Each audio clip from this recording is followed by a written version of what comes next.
If you're a small business owner, you'll know just what it's like to be the chief everything officer. HR, payroll, employee benefits. Well, Gusto can do all of that for you. Gusto is online payroll and benefits software built for small businesses. It's all in one, remote friendly, and incredibly easy to use. It's quick and simple to switch to Gusto. Just transfer your existing data to get up and running fast. Try Gusto today at gusto.com/locked-on-soccer and get 3 months free when you run your first payroll. That's gusto.com/locked-on-soccer. The world's biggest soccer tournament has arrived, and you can trade the entire tournament on Kalshi. On Kalshi, you can trade every match from the opening stage all the way to the final. On Kalshi, you're trading against peers in a live market, meaning there's no house. And as the probability changes, you can buy in and out of your position. For a limited time, download the Kalshi app and use code CUP26 to get $10 when you trade 10. KALSHI, Kalshi. Trade the beautiful game. 18 plus only. Restrictions and eligibility requirements apply. Event contract trading involves risk and may not be suitable for all investors. Prices, values, and available markets may differ from those mentioned. For more information, see kalshi.com/regulatory. This episode is brought to you by Fox One. Watch all 104 matches of the FIFA World Cup live in 4K for just $19.99 a month with 3 days free. Build your own multi-view, choose up to 3 streams, and follow player spotlights. Stay on top of every moment with live stats, highlights, and instant replays. The FIFA World Cup, streaming live on Fox One. Offers are subject to change. See fox.com for complete terms and conditions. Welcome along to the very last pod of season 1 of Mutchy and Denno. We did say we'd try and get this one by the end of May. We've been running late for a number of reasons, but we are back. Andy Mutch and Robbie Dennison alongside me. Why were we late? Well, Mutchy, you've been on holiday, haven't you? Yeah, I went to Turkey. Obviously, it's the time at the end of the season where you can get away and that. So I went to Turkey with the lads playing golf, which was really great. Stayed at the Regnum, which was a brilliant hotel. So we had a great time, as you do with the lads, and all good. And then I'm off again in July. My wife's 60, so we're going to Fuerteventura for a bit of jolly time with the family, yeah. Brilliant. You won't be like golf on that one, Mutchy, will you? Of course I will, Robbie. Well, it's good to see you back with a brand new set of teeth from Turkey as well, Mutchy. So I'm sure I'm sure you can show them off next season. Yeah, no problem. Yeah, if only that was true. I had a brief trip out to Madrid last weekend with my old Sunday League team, the Heroes of Waterloo, which was great fun too. So we have really delayed this one, and the World Cup's in full flow, but we did think we'd do one last one this season just because so much has happened. Robbie, did you expect Rob Edwards to be on his bike like that and Cesar Pizotto coming in? No, I thought obviously that we had this discussion at the end of the season. We were talking about Rob coming in whenever they were basically near enough down. Johnny, when he did come in, the side wasn't good enough, so he was always going to struggle from then to the end of the season. We did say you still need to get results, if you're going to get the fans back in and all that scenario. And coming to the end of the season, the atmosphere was fairly toxic, really. We all sort of thought that he would probably deserve to have another chance at it. But coming near the end of the season, as I say, the atmosphere was fairly toxic. So if he had the sack right at the end of the season, I'd have probably looked at it and thought, well, so be it. We'll move on here. But whenever it didn't happen for 2 or 3 weeks, I thought he survived. A couple of signings come in. And then all of a sudden he was hit with the social media stuff that he found out from, because that's the wrong way to do business, really, for me. Now that it's been done, I think it's been done early enough. So the new manager comes in, he gets the people on board that he wants for the start of pre-season, and then he can work out what he's going to do with that team. So he's been given time to look at it and assess what's going on, and I think he's been given plenty of time to do that. Yes, it was a shock that Rob got the sack, but the club moves on now. Wolves are the club, so the club for next season, it moves on now. Yeah, it was an absolute surprise, I think, the manner in which Rob Edwards departed. But having said that, I certainly think a lot of the fan base don't have an issue with that decision. I think, a significant amount of the supporters had lost faith in Rob, whether or not that was right or wrong. But they had been watching some pretty poor football towards the end of the season, and results didn't improve. So Cesar Pizotto coming in, hail Cesar, as we might say, and looking forward to the new broom. Mutchy, what do you think Wolves have got to get right in the summer months now? Because for the last few windows, it's been an utter shambles heading into the new season, and that's what's cost Wolves, and that's why they find themselves in the Championship. Well, I think it's a big responsibility for Nathan Shee now to actually deliver after the last 2 or 3 years. The way they've dealt with the transfer market, the way they've sold players, it's not really healthy for the club in any shape or form. I get the slight feeling with Cesar coming in as he's Portuguese guy, and they're going back to the same mandate as they did 5 or 6 years ago. And let's hope that's the case, because Nathan Shee has promised that he's really going to commit himself and everybody within the club to getting the club in a lot better shape than it's been in. I do feel sorry for Rob Edwards a little bit, because when you go into any job, you've got to trust the owners and trust the people who are employing you. And what actually happened to the club at the end of the season was only expected. Very difficult to get the players to perform when they know they're down. So it was sort of a remit in my eyes, which was going to be long term. Whether he was good enough or not to do the job is not what I'm saying. It's saying that I think he was thrown under the bus a little bit. But like Robbie said, the club's more important than anyone, so we have to move on now. I'm quietly excited that they might have the remit that they've had, as I said a few years ago. And if that happens, they'll start bringing in guys who have got big potential, younger boys like they had done. And hopefully they'll learn the lesson and they'll have a better balance of who they let go and who they bring in the future. My take on the whole situation was that, I mean, it was dealt with terribly. I mean, they certainly could have dealt with Rob's departure much better.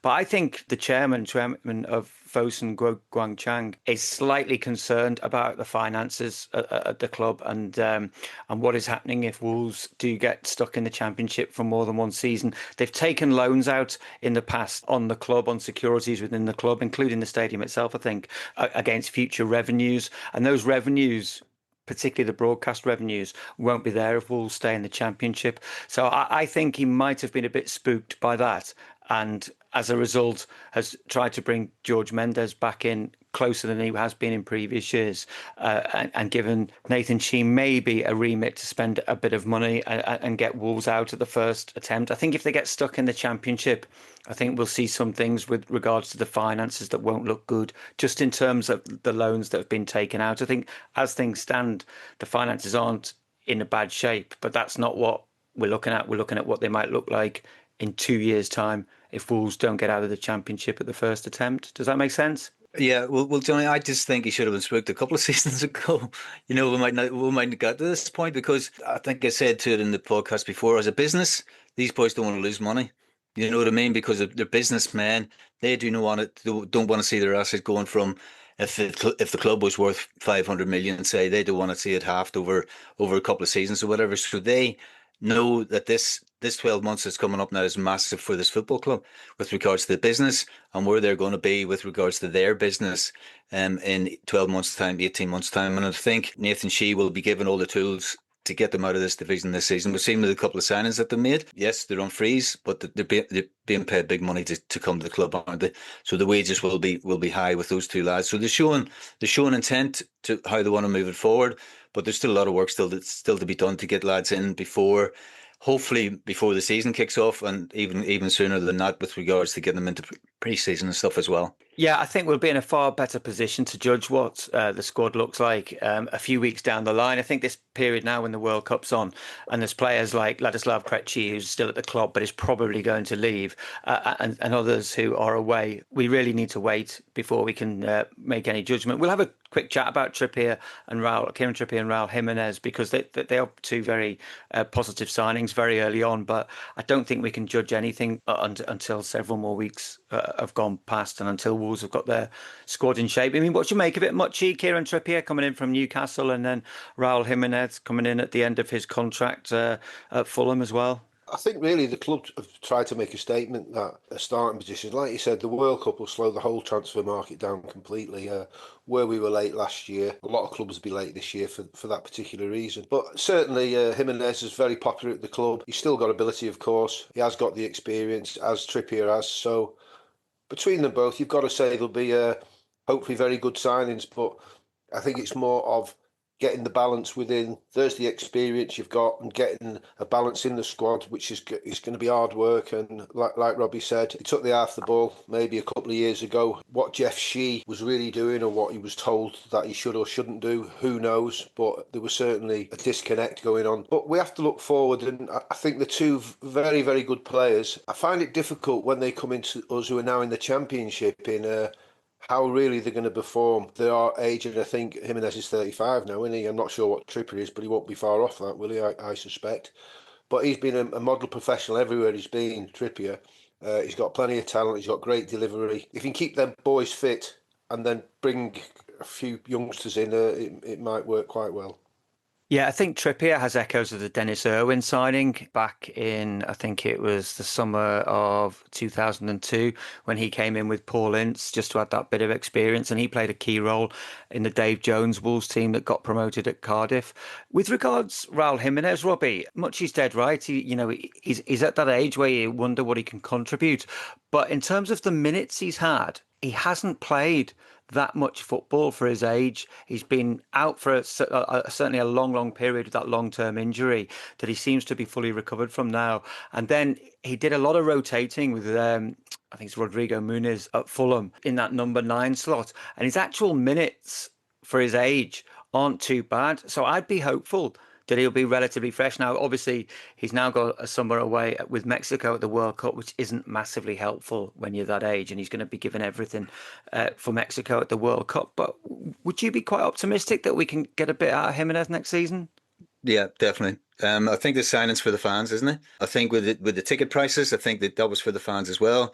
And you're looking, they've sold close on 24,000 season tickets to me. So that tells you what the fans are all about and how much they actually are looking forward to next season. I speak to people all the time, and the Raul Jimenez was one of the signings that wanted to get over the line. It was mentioned 3 or 4 weeks ago, and everybody was buzzing about it. And rightly so, because he was a fantastic footballer for Wolves whenever he played. Unfortunately, head injury came, and he really sort of struggled to get back from that. Now he looks as if to be back in absolutely top-notch form. I watched him for Mexico the other night when he scored with a header. Laid the line, absolutely fantastic. I think he played 70 minutes, 75 minutes in real heat at that. So he looks still extremely fit. Never going to run in behind really as much as he probably did before, but defensively as well in the box, with regards to defending set pieces and corners. He was fantastic at that as well. So that one for me is a real sort of signing for the fans. And the fans for me will be buzzing come the start of the season. First game of the season, if he starts, the place will be absolutely bouncing, which is fantastic. Kieran Trippier, experience. They're going for experience. He looks to be absolutely still as fit as a fiddle. Obviously, there was a little bit of talk whenever Rob Edwards was sacked a couple of days after he had signed, whether he was going to keep his contract or not, but he was always going to keep his contract. That was only a bit of media speculation, I think, because he's not really signing for the gaffer. Really, he's signing because the deal that's set on the table for him suits him at that time, and maybe someone else couldn't match that deal. So he's signing for the deal, and yes, the football club. So for me, that was never really going to be an issue. So real intent with both signings, but as much as he says, they need legs around that as well. They need to decide who's staying, who's going, and there's a lot to be sorted out after this World Cup. Yeah. Yeah, just to touch on that, it wasn't just Kieran Trippier that was supposedly really unhappy with Rob Edwards' sacking. There were all sorts of reports in the media that a significant amount of the playing squad were up in arms and really unhappy with the way it went. While that is not untrue, that Trippier was certainly alarmed to see Rob Edwards go in the way he did, and others like Matthias Mane, who's had a really good chance under Rob Edwards, was a bit unnerved as well. They all recognise that they're playing for the football club. And while there was certainly a lot of players supportive of Rob Edwards, I think the way it was presented in the media as if there'd be this player, almost like this player strike, or players were outraged and looking at other options.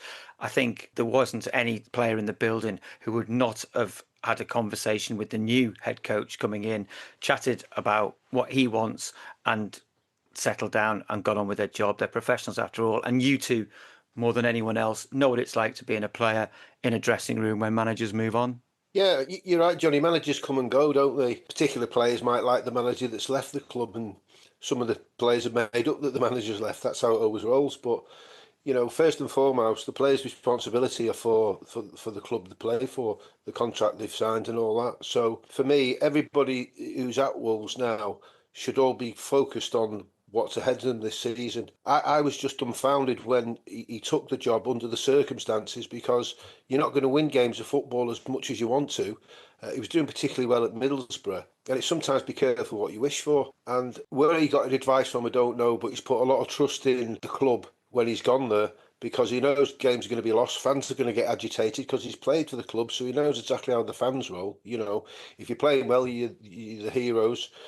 If you're not well, you're not playing well, they let you know. I was really surprised, as everyone was, when he got sacked. But then again, were we surprised? Because it's just the way that it is now, and lots of managers come and go, and players just have to roll the sleeves up and get on with it and commit themselves to the club they're playing for. And obviously, that's what we're talking about at Wolves, and that's what they need to do. We'd said all along on this podcast that we thought Rob Edwards came in, if anything, 2 or 3 months too early, and that there was always going to be a danger that come the summer he wouldn't be there to lead Wolves into the Championship. It did look as if that moment had passed, actually. There was a little bit of talk right at the end of the season that he was going to go, and I actually think that there might even have been conversations about Rui Pedro Silva taking over as head coach, but that never materialised. It all died down, and then when Rob Edwards played such a big part in Kieran Trippier's signing, I think everyone obviously thought that he was here to stay. But then, yeah, you're spot on in a way, Mutchy. We're not surprised that he got sacked, but we are surprised. We were surprised at the timing of it. But I think the fact that he's gone hasn't surprised that many people. Yeah, I think obviously players move on, don't they? Within a week or so, I think players have every right to question a little bit of what's going on here and ask certain people what's happened, blah blah blah. But once a new gaffer comes in, then he'll have conversations with everybody, and that moves on then for the players. I think the one thing, and maybe you can enlighten us here a little bit, Johnny, but the one thing that was reported was that he was supposed to phone Matt Jackson on the Wednesday. And Matt Jackson said, no, there's nothing happening. He'd heard word that he was being sacked. No, there's nothing happening. And then the next day, they had another conversation, and Matt Jackson told him he was sacked. So that's a little bit concerning for me with regards to who's actually running the football club, because if Matt Jackson's up there and having those conversations, I know the top boys probably hit this one, and really he's made the decision on this one. But are everybody on the same page? That would be a little bit concerning for me, but obviously time will tell, really. But that was the way that actually happened and panned out was, as I say, a little bit concerning with running the football club. Yeah, I agree with that. And I think the one thing you can say with absolute certainty, that at Wolves in the Fosun era, everyone has never been on the same page, because right at the very start of Fosun's tenure, when they brought in Walter Zenga to replace Kenny Jackett, they were making signings of players that the then sporting director Kevin Thelwell was not aware of, and players were coming into the building that had been moved in by George Mendes. So and that sort of continued in different guises and different forms ever since. My understanding around the events of the sacking was that the chairman Guo came to London, had a meeting with the Wolves chairman Nathan Shee, sporting director Matt Jackson, and Rob Edwards, a recruitment strategy meeting. And at that point, Rob was on the understanding that he was going to be remaining in charge. That was on the Friday. And then the following week, it was while Rob was on holiday that his family alerted him to social media posts saying he was on his way out. And he had to put a call into Matt Jackson. And I think it was on the Thursday morning, like you said, that they Matt confirmed that he was going. Now, he may have put a previous call in on the Wednesday when Matt said not. I think what we can say with certainty is that Mendes and Chairman Guo were obviously knew about this. And I imagine when Raul Jimenez was signed, he probably knew about this. Matt Jackson found out before Rob Edwards did. That's without any shadow of doubt. I think what we don't know is how soon before. But yeah, it's not a particularly brilliant way of doing business. But you know what, Johnny, right? When you look at it, it's as unprofessional as the club has been run for the last 2 years. That's no surprise even that's happened, because there's so many things that they've not done properly, and it's been well documented by lots of people. And I think really at the end of the day, whether Rob Edwards is a good or a bad manager, right, he's a human being and he's certainly committed to the job he's doing. And he deserved a little bit more than he got there, you know. I think a little bit more integrity needs to be shown because Matt Jackson knows what's going on and he just needs to tell him. I think there's probably a little bit more integrity all round is probably what Wolves need there. But I think culturally, with these owners, I don't think it'll ever change. I really don't. I think this sort of thing No. will still happen in the future. If your business runs on 5 different apps, 12 browser tabs, and one spreadsheet that everyone's afraid to touch, it's probably time for Odoo. Odoo is an all-in-one business management software that connects every part of your business into one powerful, easy-to-use platform. So instead of wasting time switching between disconnected systems, your entire business works together in real time. Your team moves faster, your data stays accurate, and you can actually focus on growing your business. Let one unified system run your entire business. From the first opportunity to the final payment, everything works together in one place. Whether you're a small business or managing a large operation, Odoo gives you one flexible platform built to grow with you. Learn more at odoo.com. That's ODOO.com. When you need to build up your team to handle the growing chaos at work, use Indeed Sponsored Jobs. It gives your job post the boost it needs to be seen and helps reach people with the right skills, certifications, and more. Spend less time searching and more time actually interviewing candidates who check all your boxes. Listeners of this show will get a $75 sponsored job credit at Indeed.com/podcast. That's Indeed.com/podcast. Terms and conditions apply. Need a hiring hero? This is a job for Indeed Sponsored Jobs. If we knew more about our sleep, what would we do differently? Would we go to bed at a consistent time or take steps to reduce interruptions to our sleep? With Sleep Score, Apple Watch measures your bedtime consistency, interruptions, and sleep duration. Then, every morning it combines these factors into an easy-to-understand score from 1 to 100. So you'll know how to take the quality of your sleep from okay to very high. Know your sleep score with Apple Watch. iPhone 11 or later required. Johnny, you know what it's like. If we're sitting top of the league at Christmas time, the place is absolutely buzzing. Even after 10 games, the place is absolutely buzzing. But we mentioned the season tickets with 24,000 already sold.